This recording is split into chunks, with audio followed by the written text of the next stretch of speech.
Chapter 40. Kai. It's unnatural for her to be so quiet. She hasn't spoken since she shoved the journal into her pack and curled up against a stone for the night. I doubt either of us got much sleep after tossing and turning on damp bedrolls until dawn dappled the ground, sneaking beneath our stone fort to wake us. I look over at her hair slipping from its braid to fall around a tired face. Her eyes are shut against the light pouring over her, hands curled beneath her cheek. "I know you're awake." I whisper the words, aware that she's paying close enough attention to me to hear them. And still, she doesn't stir. I sigh, shifting closer to her until we are sharing the same air. "Don't be stubborn, Gray. I know you're listening." I lift a hand to tuck a silver strand behind her ear before running my fingers down the length of her neck. "I've gotten rather good at reading your body language." That has her eyes flying open to grace me with a glare.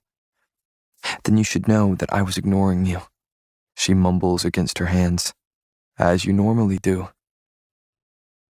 I watch her struggle to fight a smile, and the sight of it has me doing the same. She runs a hand over her face, suddenly serious. "I just have a lot on my mind. Barely slept."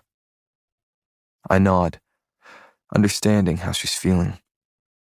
We both discovered things last night that have our minds reeling, lives unraveling.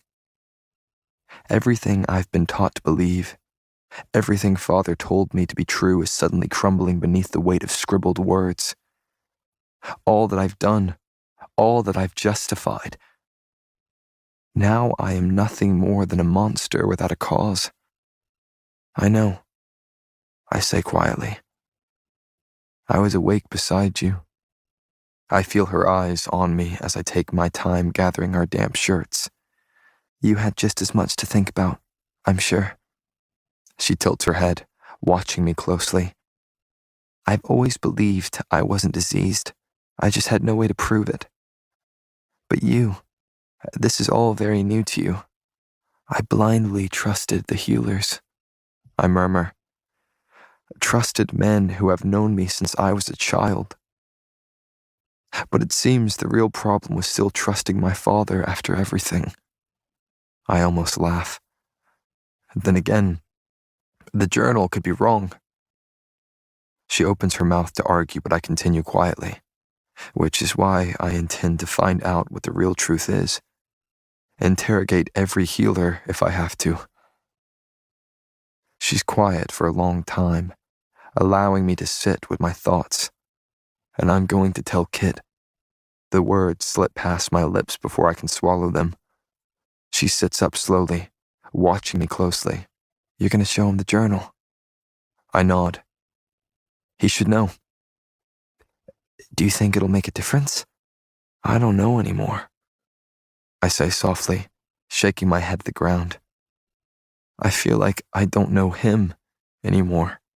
He lived to please our Father. And now that the king is gone before he feels he did, he's spiraling. "No, he's fine." I cut in sharply. "He's going to be fine. He just needs to adjust. That's all." I look away, nodding to convince myself. "Kit will come back to me." "Right," she says quietly. I know she's only agreeing to spare me from spiraling as well, because the thought of Kit as a crazed king keeps me up at night, keeps me hoping for my brother to return. "We should get going." I open her damp shirt and push it over her head. She sputters, batting my hands away. "Thanks," she mumbles, glaring as the shirt hangs limply around her neck. "If you'd rather continue wearing that." I nod to the skimpy tank cut low enough to be a distraction. "Then please, by all means." I smile at the flush painting her cheeks. "Don't do that," she huffs, pushing her arms through the sleeves and tucking the shirt down. "Do what, darling?" "That. The flirting." Her eyes sweep over me accusingly. The dimples. I laugh before I'm able to stop myself. You know I can't really help that. Help what? She crosses her arms. The flirting or the dimples? Yes, I say simply. She shakes her head, hiding a smile while stuffing the bedrolls into her pack. Well, no more. Of any of it. Why? I place a hand on the pack she's fighting to throw over her shoulder. Worried you stopped hating me? I could ask you the same thing. She leans in, face close. I'm no longer diseased. Ordinaries were never diseased, actually. So you have no excuse to hate what I am anymore. I blink at her. I never said I hated what you were. Fine. Hated what I wasn't. I open my mouth, her name ready to fall from the tip of my tongue. But I stop myself, honoring her wish not to use it again. Gray. When I look at you, I see a strength that no elite possesses, and it called to me long before I ever discovered what you were or were not. Her eyes flick between mine, full of an emotion I can't decipher. And yet, you're still dragging me back to Ilya. Duty, I murmur. Not choice. Right. Her voice is stiff. She slings the pack over her shoulder and ducks out of the shelter. So don't make this harder than it has to be. I follow behind, pulling my shirt on before adding the bow across my chest. Puddles litter the damp ground, the morning sun reflecting off what the storm left behind. Her scoff echoes off the stones. We wouldn't even be in this position if you'd let me disappear and start a new life. Duty, remember? Doesn't mean you're not ruining my life, remember? She stomps in front of me, rattling the chain between us. You did that yourself, the moment you plunged a sword through the king's chest, remember? He came at me, remember? She spins to face me, and this kingdom is far better off without him. Maybe you'll start believing that after all you've learned. My palms are suddenly planted on either side of her face as I shake my head. You are a pain in the ass. You know that? Why? Because I'm right? She breathes. Because you're dangerous. Her eyes never stray from mine. I would have thought you'd gather that the first time I kicked your ass. Oh, I did. My thumb brushes her cheek. But it was when you kissed me that I truly feared what you'd done to me. She shuts her eyes. I told you to stop that. This is honesty. Not flirting. Well, your right dimple is still showing, so. Is that why your eyes are closed? I laugh, ducking my face so it's level with hers. We should keep walking. She blurts, turning away from me. You're on a tight schedule and my feet are already hurting. Don't deflect, Gray. I call behind her. Do you think it'll rain today? I'd rather not get drenched again. I'm still drying off from yesterday. We kissed. I see her back stiffen beneath the damp shirt sticking to her skin. 3 times now. She turns, looking tired. Why are you telling me this as if I'm not constantly avoiding thinking about it? Because this is already more difficult than it should be, I say, taking a step towards her. You're not just a mission to me. You're not just another enemy for me to find. You're something even more terrifying. Her voice is little more than a whisper. And what is that? A need. We stare at each other, both surprised by the words that pushed their way past my lips. Sunlight is streaming through her hair, making her glow like something far too heavenly for me. I thought you had found your courage, she says softly. I smile lightly. And maybe I'm fine with being a fool, so long as it's for you. She shakes her head, backing away from me. Her mouth opens to argue and a twig snaps faintly to my right. Instinct has me angling towards her, shielding her body as I clamp a hand over her mouth. I whip my head to the right, searching for any sign of who I fear may have found us. It's only when piercing pain erupts in my shoulder that I know I was right. Bandits. Chapter 41. Payton. Kai grunts against my ear, pain ripping the sound from his throat. His hand slips from my mouth, unmuffling the sound of my scream. Kai! He slowly sinks to his knees, displaying the deep gash stretching across the length of his shoulder. I saw the flash of an arrow before it tore through his skin, splitting flesh in an instant. I dropped down beside him, hands on his face and heart in my throat. Are you okay? Bandits, he strains, ignoring my question. I won't be much help. Another arrow whizzes past my head. I can see that, I say, carefully pulling the bow from his back. He hisses through clamped teeth when I bump his wound. We need to get out of the road, now. I nod to a cluster of stones no more than a few yards away. Can you make it there? It's my arm, darling, not my leg, he grits out. Perfect. I stand to a crouch, pulling him up with me. Then you should have no problem keeping up. We run towards the rocks, hearing arrows whistle past us. Kai pushes himself between me and the persistent arrows, blocking my body with his own. That's why I gasp in surprise when the tip of an arrow manages to graze my calf. It stings, sending searing pain shooting down my leg. I can feel the blood tickling my skin as we duck behind the rocks, stealing refuge from their size. Ignoring my own wound, I turn to his far more worrying one. Blood stains his skin, engulfing the shoulder beneath. The sight has me suddenly swallowing my rage, seeing a shade of red that has nothing to do with the blood running down his skin. He's hurt, and I hate it. That realization might just anger me more. Because it is then that I understand just how terribly I will hurt anyone who dares hurt him. My eyes trail back up to his, my stomach churning at the sight of so much blood. The blood that someone so carelessly spilled. The thought has me slipping on a mask of my own, smothering everything but the icy anger cooling my features. I ignore the feel of his eyes, focusing only on the task at hand. I arrange the arrows so their feathered shafts can be easily grabbed from the pack before I sling it onto my shoulders. The bow is hot in my clenched fist.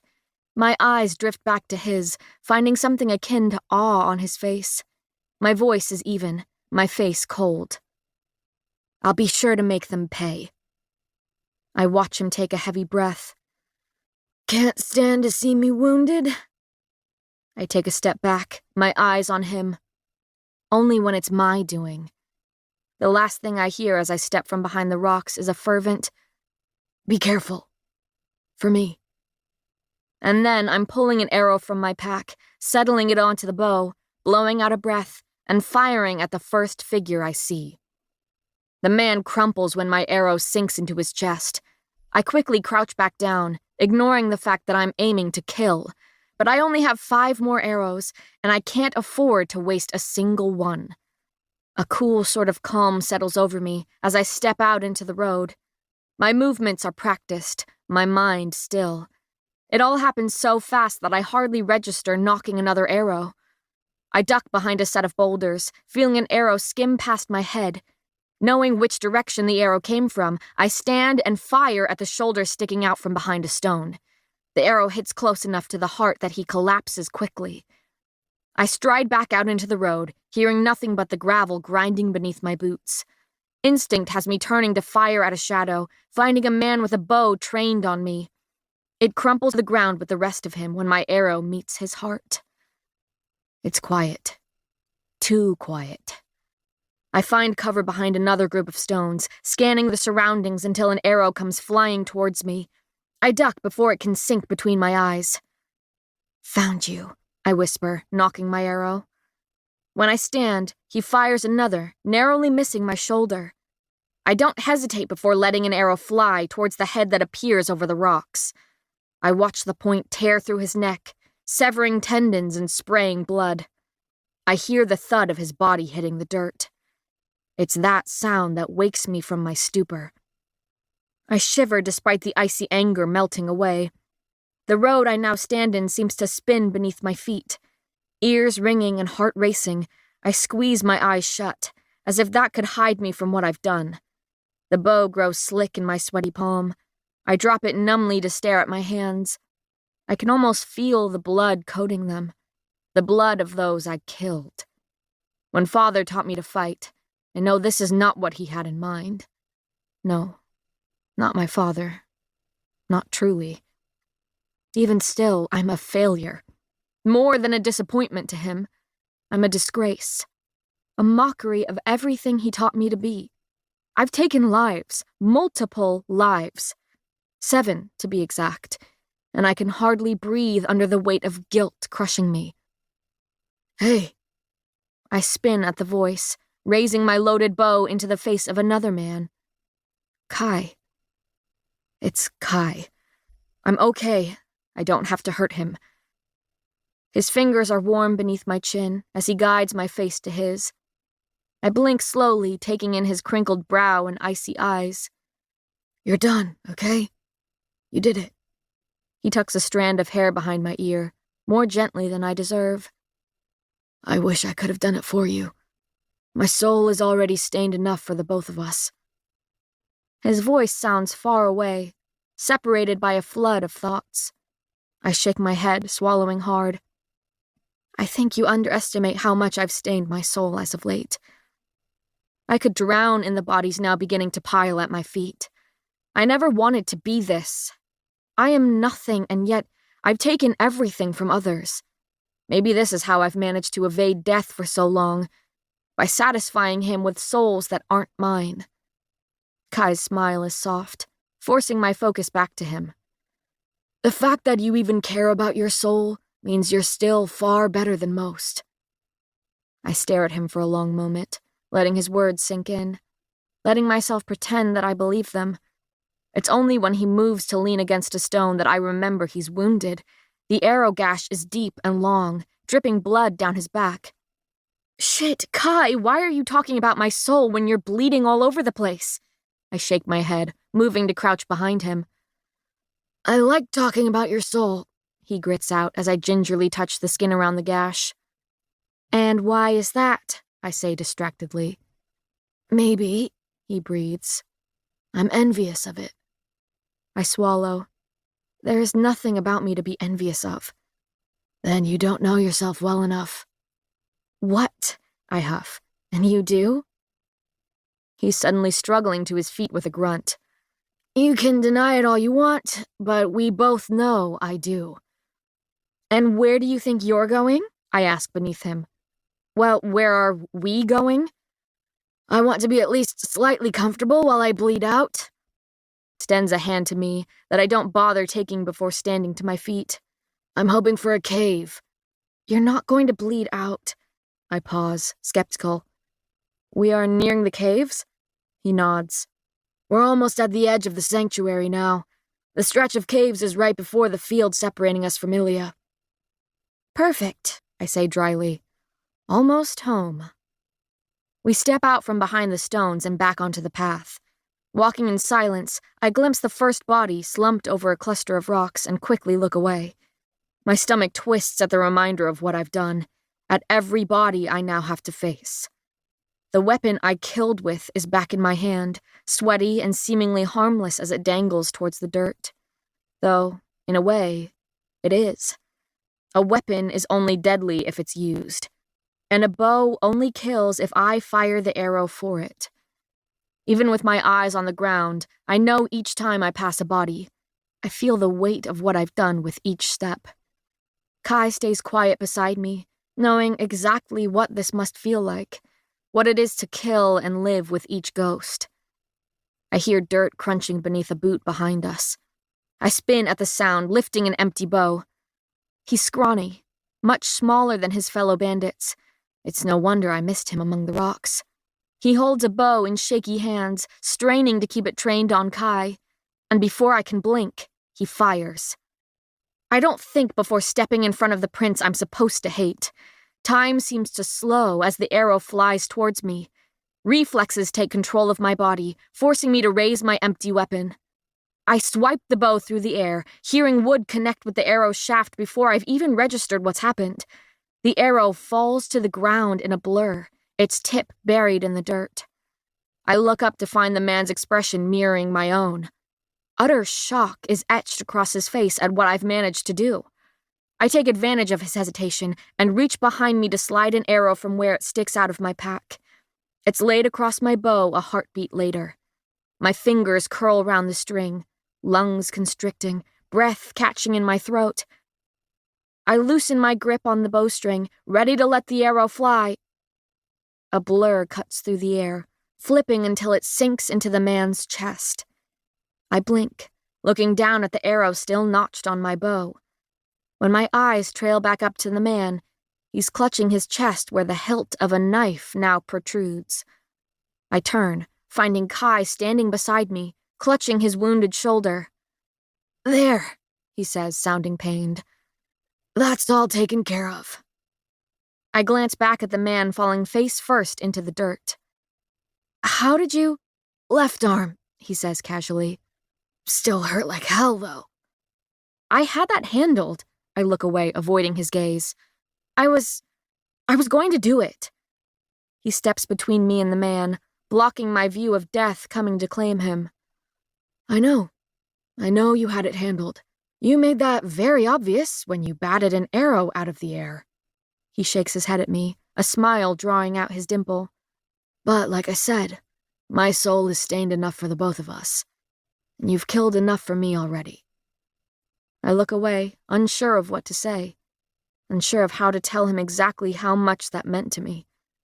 So I settle on a soft, "Thank you." "That sounded painful," he says, smirking like the asshole he is. "Well, thanking you isn't exactly something I'm used to doing."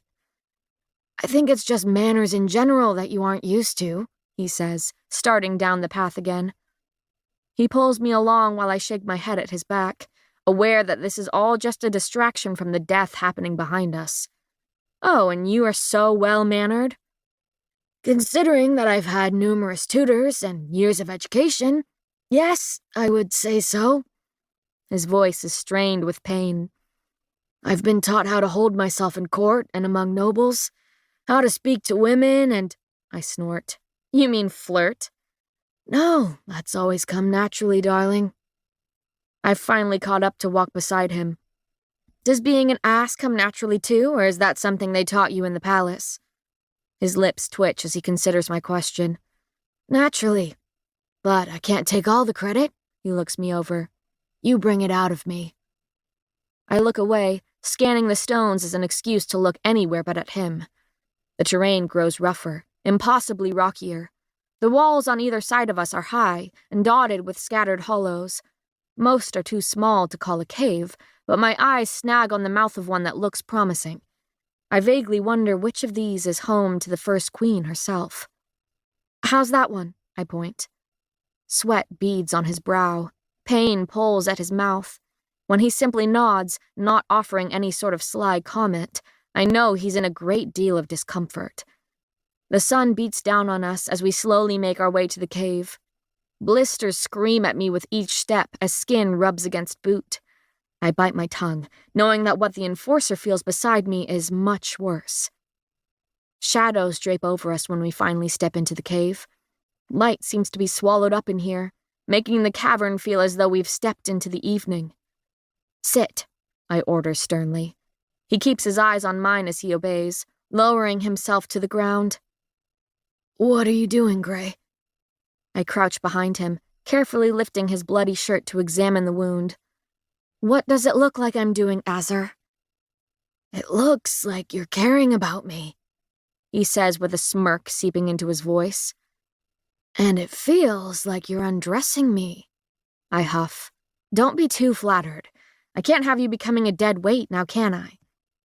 He grunts in pain when my fingertips brush the tender skin around the wound. The smell of blood stings my nose, forcing me to take a deep breath before saying, "I don't have anything to stitch this up with. All I can do is wash it out and wrap it." "Great," he grits out. "Let's get it over with, yes?" "But it needs to be stitched," I say sternly. It could get infected. We'll be back in Ilya by tomorrow, he says calmly. The bandage will stop the bleeding long enough. I'll heal myself when we get there. Right. I nod, swallowing at the sight of blood. I grip the hem of his shirt to carefully pull it over his head. He hisses when it tugs at his wound. With a gentle hand on his back, I urge him to lay on his stomach. Back bare and stretched out before me, thick blood pools on his skin. I can barely see the slice beneath it, and the metallic scent stings my nose. Tell me something, I manage weakly. Tell you something? His laugh is pained. Is this really the best time for— Yes, I cut in. It can be anything, just talk to me. I squeeze my eyes shut, needing a distraction from the feel of his blood on my fingertips and the sight of it spilling over his skin. Something in the way he stills tells me he's starting to understand. All right, his voice is strained. The truth, then? The truth, always, I murmur. A long pause. Sometimes I'm envious that you were the one to kill my father. My eyes fly open to blink bewilderedly at the back of his head. What? He manages a sigh. I've spent my whole life fantasizing of doing what you did. I'm not proud of it. But every time he would cut me, scream at me, or force me to face a fear over and over again, I fought the urge to hurt him back. And plagues knows I could have. He quiets, voice strained. It consumed my every thought. Because before I hated him for everything he did to me, I hated him because he hated Ava. He never admitted it, of course, but I knew. I knew he hated that she was weak, knew that he thought she was a disgrace to the family name. I reached slowly for one of the canteens we refilled with rainwater, distracted by the secrets spilling from his lips. But I couldn't ever bring myself close to doing it, he sighs. No matter how hard he trained me or hated the people I loved, he was still my father. Blood and duty run deeper than hatred. I'm quiet for a long moment, eyes fixed on the dimly lit wall of stone before us. And I did what you secretly wish you could have done yourself. And the worst part, he murmurs, is that I'm supposed to hate you for it.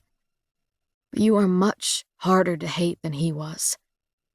We have little water left to spare, and horrifyingly, I don't hesitate before pouring most of it over his wound, because, despite it all, I've come to realize that there is little I wouldn't sacrifice for him. I don't allow myself to dwell on that sudden discovery. Shit, he hisses, feeling the water sting as it seeps into his gash. I take it back. Maybe you aren't so hard to hate, he grits out. Blood is dripping down his back, staining his skin red in the dim light. My hands are covered in it, every finger sticky and smelling of the death I'm all too familiar with. I don't play with him. I don't tease or take his mind off the pain. Instead, I look away as I wash out the wound, unable to stare at the stream of red. I rip fabric from what's left of my skirt with shaky hands. I use bloody fingers to tuck the makeshift bandage beneath his chest.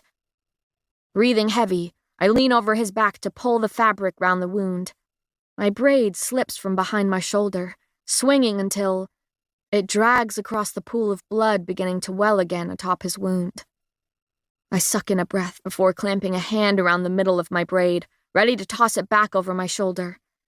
My hand sticks to the hair inside my palm. I look down slowly, my whole body shaking. Blood is streaked through my hair, dripping from the ends and smeared from my hand. I swallow the growing lump in my throat as I tug my hand away to stare down at the blood coating it. I smell nothing but death, hear nothing but the ringing in my ears. I think Kai is saying something, but I ignore him as I fumble with the fabric, bloodying it as I rush to cover the wound. I tie it off with a muffled gasp, reaching for the canteen. I manage to drain the last few drops of water into my palm before violently scrubbing my hands together. Blood swirls over my skin, running down my wrists, and— Gray! His voice is stern enough to snap me out of my frenzy. I'm not sure when he sat up, but he's facing me now, resting a gentle hand on my leg. What's going on? I shake my head, fighting the tears that threaten to fall. It's nothing. It's... My gaze falls to my hands and the blood coating them. The same hands that held the dying bodies of those I loved most. The same hands that are forever covered in their blood.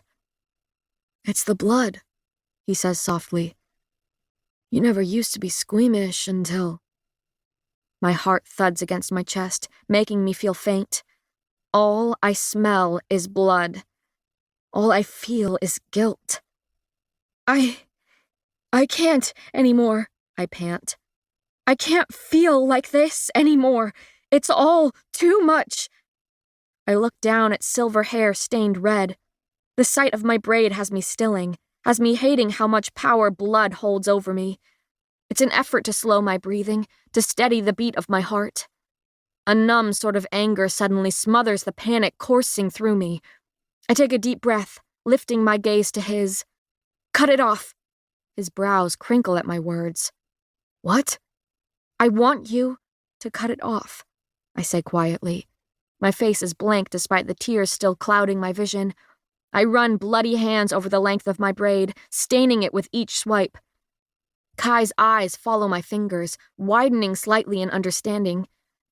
Gray, maybe you should... I want you to cut it off, I whisper. Please. Hey, look at me, he says softly, his hand straying to my face. I will wash your hair, okay? The blood won't be there forever. Yes, it will, I cut in loudly, my voice shaky. I blink back tears, forcing myself to hold his gaze as I do. Yes, it will, I repeat, whispering this time. The blood will always be there. The blood of my father, the blood of my best friend, the blood of every person I have killed. It's always there. My voice cracks, and I'm drowning in it.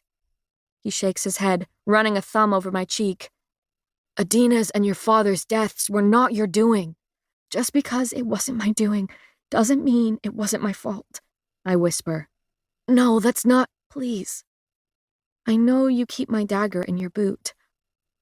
He stills at my soft words. I don't want you to regret this. I shake my head at my bloody hands. You don't get it. This hair holds memories, and it's heavy. I turn slowly until my back is facing him, the loose braid hanging down the length of my spine. Please, Kai. Silence. Until there isn't. Until I feel him reach for his boot. Until my braid is held gently in one hand while the other holds my father's blade against it. I feel his breath on my neck, hesitant and unsure. A tear rolls down my cheek when I nod. Lifting the braid from my neck, he begins dragging the blade through it. Every bit of composure I had left crumbles at the sound of my hair being sliced off. Tears tumble down my cheeks. I cry for my past, for the little girl who held her father's hand until it grew cold, for the little girl who struggled to survive in a kingdom that hated her. I cry for Adina, my son in the darkness I was drifting towards. I can still feel her bloody body in my arms, see her broken fingers bound behind her back. I cry because death is undeserving of her, but she deserves my mourning, my every tear held back. I cry for every time I felt as though I shouldn't, for every time I felt as though it made me weak. I feel the whisper of loose hair falling down my back, weight lifting off my shoulders. When he pulls away, I hear the dagger clatter against the cave floor. I move my head, feeling light without the heavy curtain of hair cascading down my back. The freshly cut ends barely brush my shoulders, tickling my skin. His hand is on my arm now, gently turning me round to face him. I put up a pathetic fight, not wanting him to see me like this. Eventually, he pulls my hands into his, grabbing our last full canteen from the pack. I watch as he uses his teeth to tear more fabric from the skirt before pouring a precious amount of water onto my stained hands. He sits in silence, washing the blood from my hands. His touch is soft, as though I'm delicate, not fragile. As though he's treating me with care because I deserve it, not because I need it. He swipes the fabric across my palms, between my fingers, spending extra time around my fingernails. It's only when my hands are spotless that he puts the fabric down and looks up at me. Everything he does is intentional, a type of intimacy I've never felt before. Simply being so cared for has another tear rolling down my cheek before I can stop it. That's all it takes for the flood of emotions to crash into me again. I'm practically choking on my tears, breathing uneven. "Shh," he murmurs. "You're all right." He reaches a hand to my face, intending to wipe away the tears there. I shake my head, pulling away. "No, I don't want you to see me like this. I don't want you to wipe my tears away." He nods slowly, taking in my words. "Okay, then I won't." His hand slowly finds mine from where it sits in my lap. I watch in confusion as he picks it up and lifts it towards his mouth. Another tear escapes my eye when his lips brush against the pad of my thumb. The action is so small, yet so significant. Now that I know the meaning behind it, I swallow at his willingness to share something so special with me. But then he takes that thumb and guides it towards my cheek to wipe away a tear there. Then he pulls it back to his lips, kissing it again before using it to wipe away another one of my tears. "You're strong enough to wipe away your own tears, but too stubborn to let someone care for you," he murmurs. He continues to kiss my thumb, helping me wipe away every tear decorating my face. My eyes are puffy, face splotchy, but he looks at me with a reverence reserved for religion. When he's kissed my thumb for the last time, I'm being pulled into his arms. My back is pressed against his bare chest, and he holds me tight despite his wound. A hand is running over my short hair, fingers brushing my neck. "Thank you," I whisper, placing my hand on the arm wrapped around my waist. He leans his head against mine. "Are you feeling better?" I'm quiet, considering his question. For the first time in a while, I feel like that's a possibility. Chapter 42. Kit. I haven't been to the West Tower since visiting the little girl who once occupied it. In her place now lies a woman, a queen, a mother, perhaps partially even to me. I set a quick pace across the plush carpet, content to avoid the many curious looks that follow. Servants smile politely, Imperials stare shiftily. Glancing at one of the many windows lining the hall, I attempt to catch a glimpse of my reflection. Instead, my feet falter, my throat dries, my vision blurs. I have yet to visit his grave, yet to force myself to stare at the patch of dirt he's buried beneath. The small cemetery stretches beyond the window, tucked against an intimate corner of the castle. Decades of kings, queens, and their lineage have been laid to rest beneath the soft grass. Carved stones sit atop each grave, marking what decaying body lies beneath. The breath I take is shallow, rattling in my chest. Several pairs of watchful eyes prickle my skin, and I straighten at the feel, because I am their king. I am not mad, and I will not cause a scene. Tearing my eyes from the fresh, upturned dirt that now swallows my father, I quicken my pace down the hall. Head high, back straight, eyes clear. In the days since my eye-opening conversation with Gale, I visited the willow tree and apologized to Ava for missing her birthday. Hell, I apologized for more than just that. I likely looked every bit the Mad King as I mumbled to the roots twining beneath my feet. That's when Callum found me, reminded me of those 3 Bs. At the thought, I bury my hand into my pocket. Finding the cool box beneath my fingers, I run the pad of my thumb over the velvet, absent-mindedly, recalling the much-needed coaching Callum has offered. Look the part of the king, even if you don't quite feel it yet. For the sake of your plan, your people. I round the corner, finding an equally packed hall filled with prying eyes. My hand tightens atop the box, finding courage in the 3 B's it represents. Blowing out a breath, I stride evenly through the throng of servants and imperials.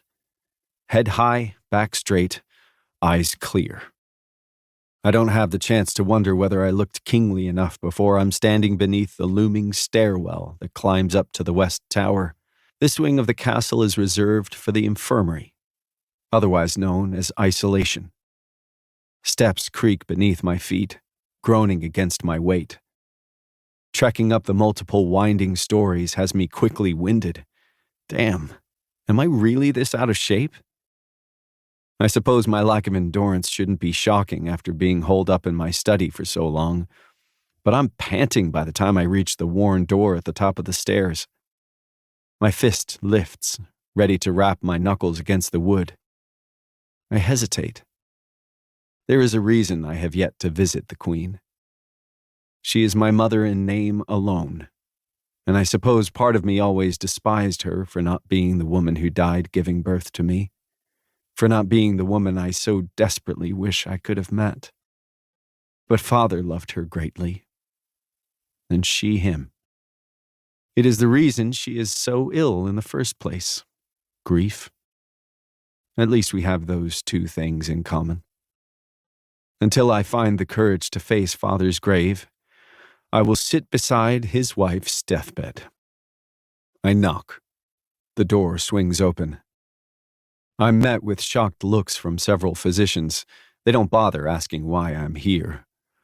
Only one patient occupies this tower. Within a matter of seconds, I'm being ushered across the room, passing crisp beds blanketed with dust. No one has been up here in years. Even when Kai and I tore each other up in the sparring ring, the injuries were hastily fixed by Eli in our bedrooms. Because this wing of the castle is reserved for the wounds that run far deeper than a healer can reach.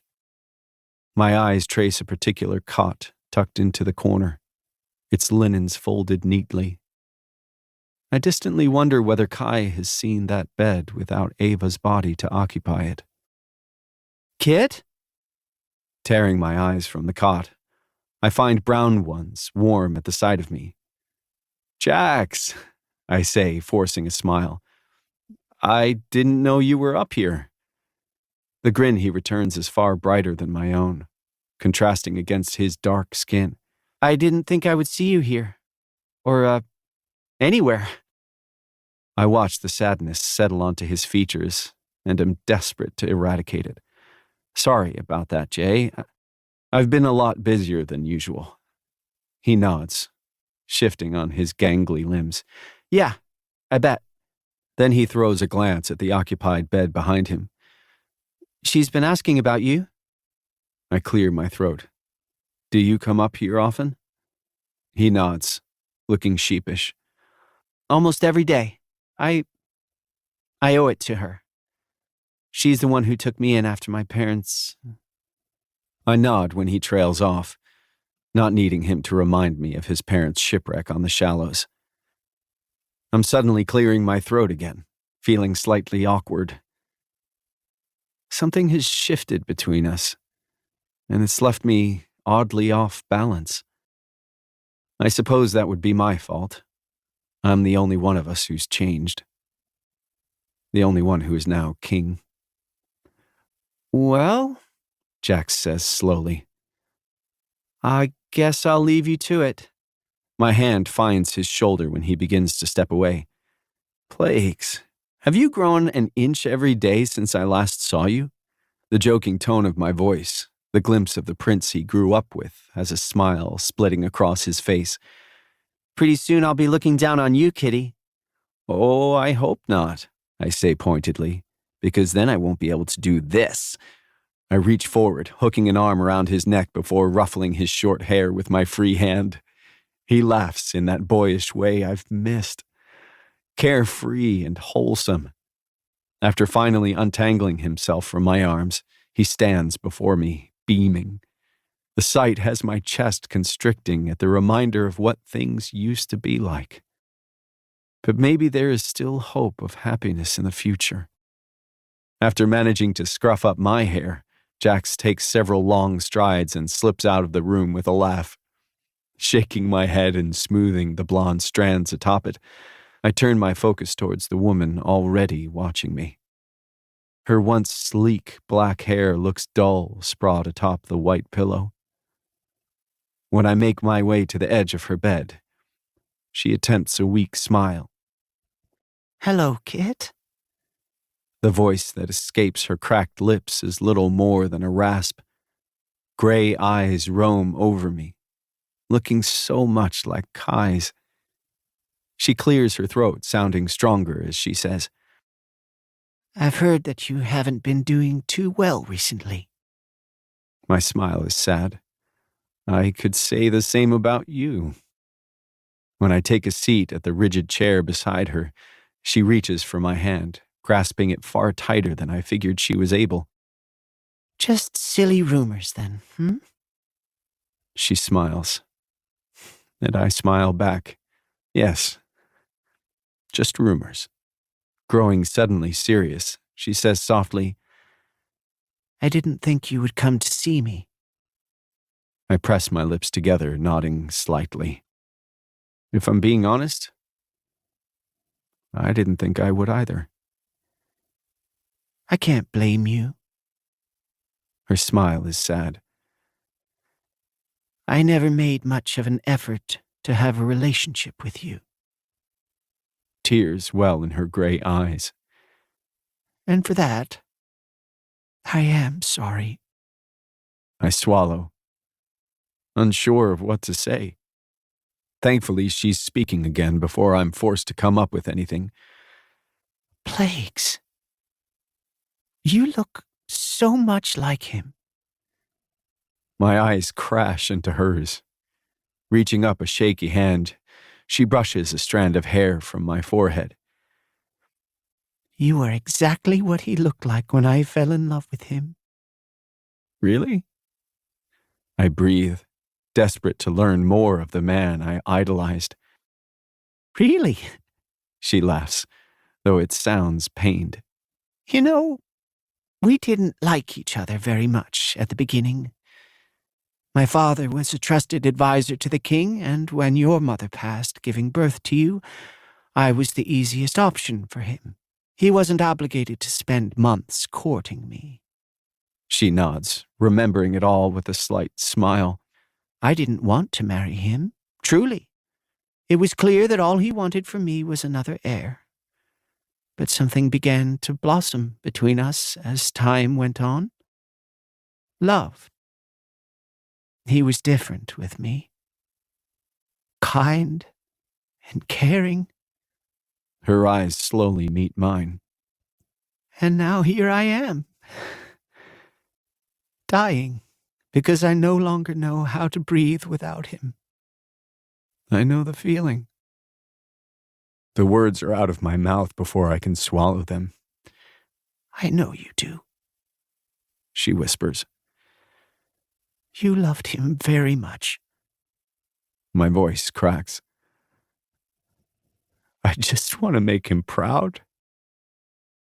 She squeezes my hand. "And you will, Kit. You will rule this kingdom for him. He believed in you, and so do I." Did he? I whisper pathetically. She stares at me for a long moment. "He left you letters." My breath catches, and I hold it as she continues.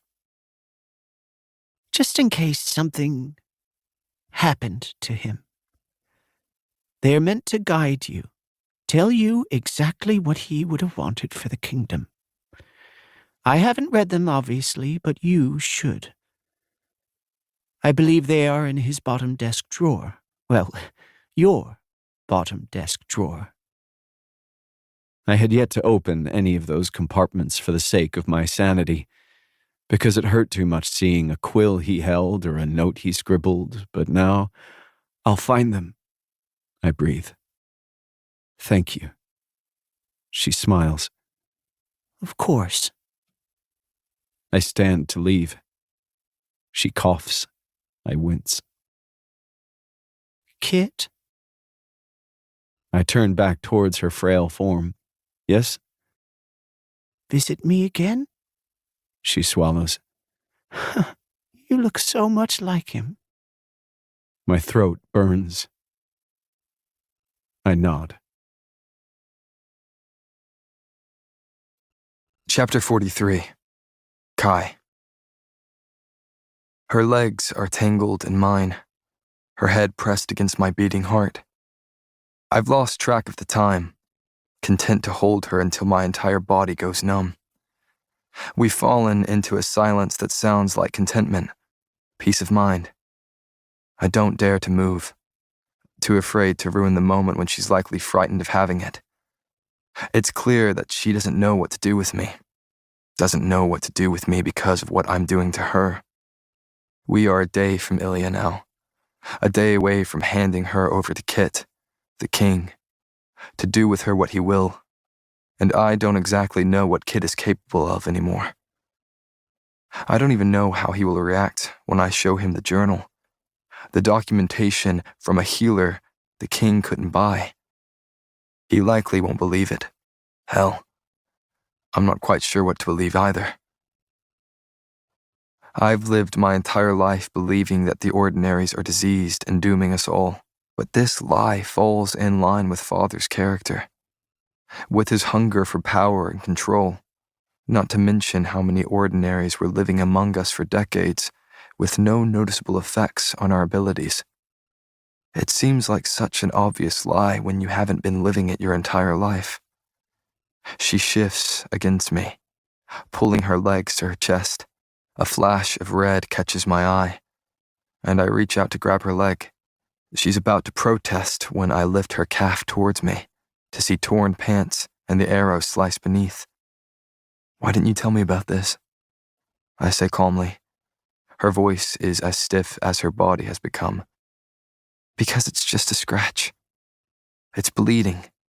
No, she sighs. It bled. And I was doing a fine job at ignoring it until you brought it up. She shifts so I can see her face grow paler in the dim light as she stares at the dried blood. I grab the mutilated skirt and tear another strip of fabric from it. Then I carefully lift her leg over mine before rolling up what fabric remains of her pants. I feel her eyes roaming my face as I wrap the strip of skirt round the wound, winding it tight before tying it off. There, I say simply. Now you don't have to look at it. She manages a small smile. Thank you. My lips twitch. That's the third time you've thanked me now. Seems to be getting less painful to say. What? She scoffs. You're keeping track now? I wouldn't if it wasn't such a rarity. She shakes her head, hiding a smile as she looks up at me.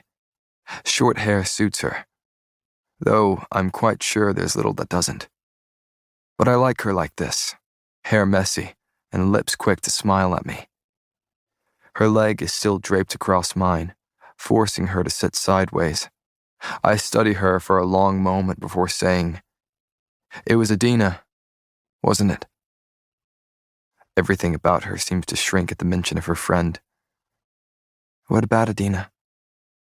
The blood, I say softly. You never had a problem with it before she died? She says bluntly. Something about being covered in the blood of those you love, more than once, makes you unable to bear the sight, the feel, the smell of it. I guess Adina's blood was my last straw. I nod, understanding in my own twisted way. My eyes travel over her, taking in the strength she fails to see. Her own piercing gaze is sweeping across my face, though I doubt she sees strength. Perhaps sin, allegiance at best. We should get going, yes? Her voice is deceptively cheery. We mustn't keep the king waiting longer than need be. I know that tone. She uses it every time there is talk of taking her back to Ilya. Which is my duty. Taking her back to Ilya is my duty. She untangles herself from my lap to stuff everything into her pack. The chain clanks when she stands to her feet, the sound a constant reminder of what it is I'm doing with her. I follow, carefully pulling the bow across my uninjured shoulder. Glancing over, I find her gaze fixed on the ground, eyes wide with emotion. I follow her line of sight to see the dagger lying beside what was her long silver braid. It feels as though she left a version of herself on the floor of this cave, another ghost to roam the sanctuary of souls. I bend to pick up her dagger, feeling the silver swirls press against my palm. How odd it is to hold a weapon with so much history in my hand. I won't ever get it back, will I? She asks dully. I begin heading for the yawning mouth of the cave. One day, I promise. Bury it with me, will you? Her words make me stiffen, and it takes every ounce of strength to ignore them. When we step outside, it's into late afternoon sun. The road is rocky enough to jostle my shoulder and stretch the already throbbing wound there, making me dread each step. We walk in comfortable silence for a long while before she breaks with a casual, "You're hurting." "Oh, am I, little psychic?" She looks unamused until she says, "Let's just say I've gotten rather good at reading your body language." I chuckle at my own words spit back at me.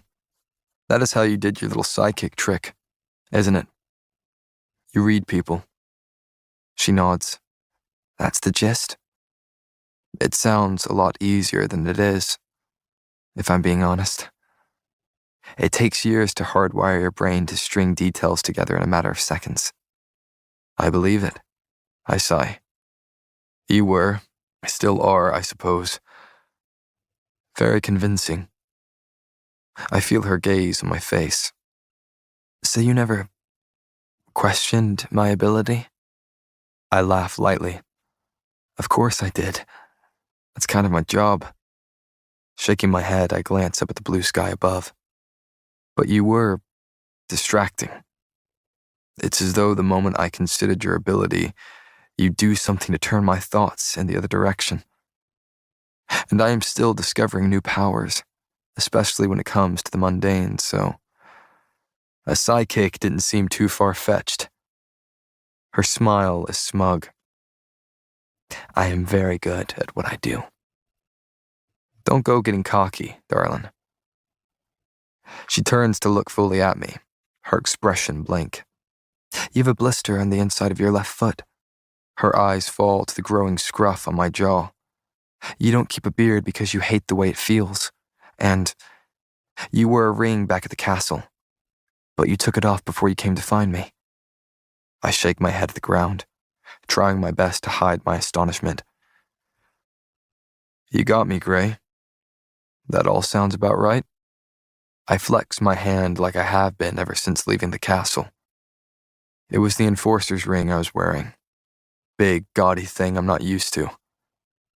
The feel of it between my fingers bothered me, so I figured a mission was a good excuse to take it off. I glance over to find her staring at the ring she spins on her thumb. She scoffs at the sight of it.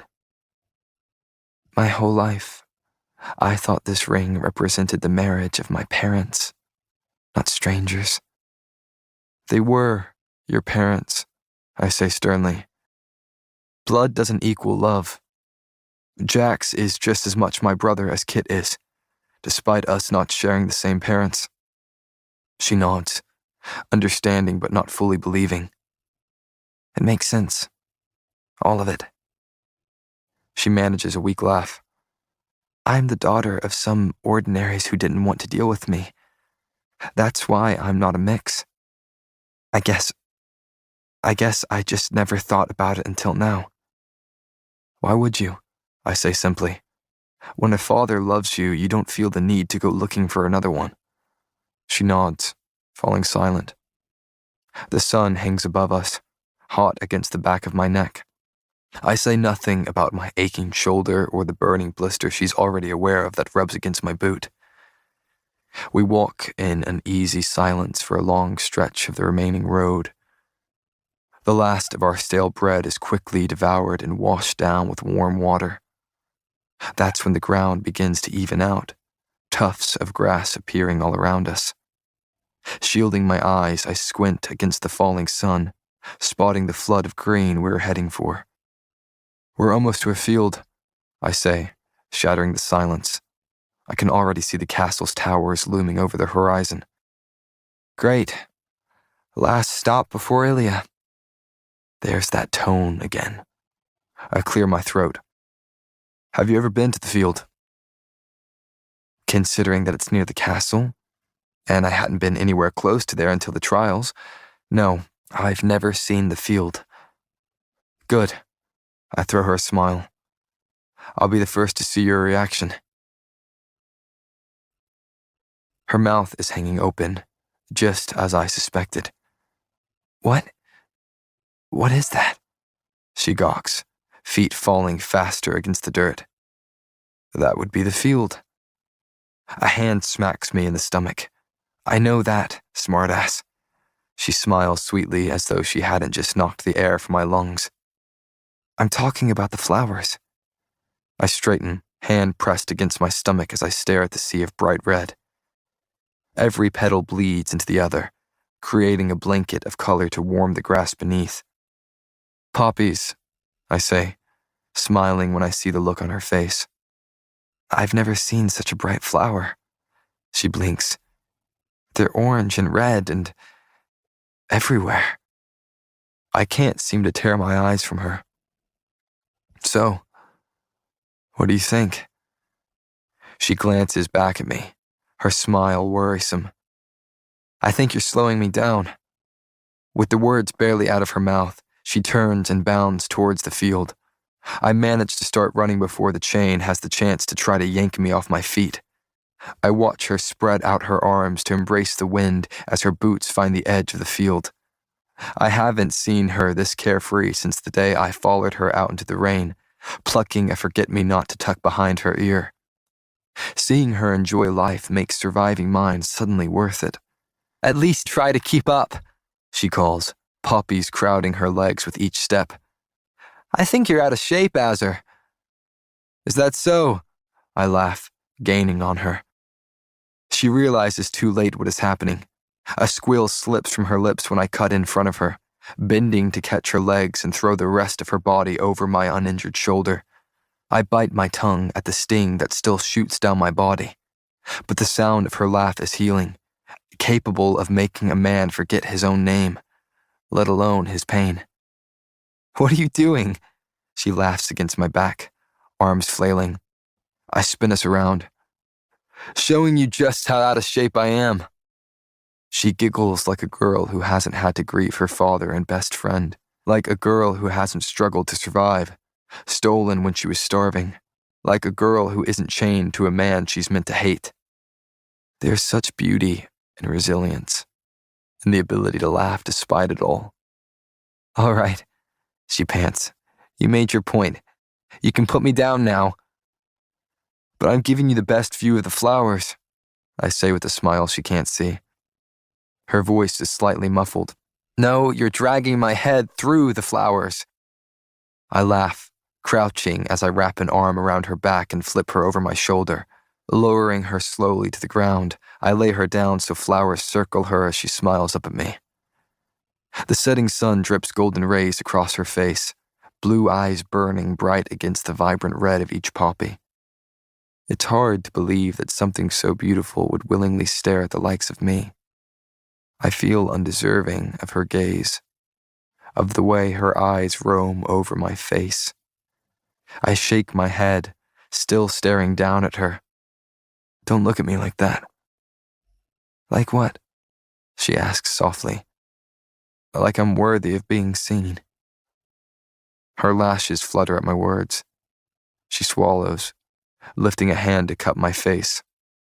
My eyes drift closed at the feel of her palm against my skin, the privilege to be touched by her. Dance with me? She whispers. My heart skips a beat at the timid question.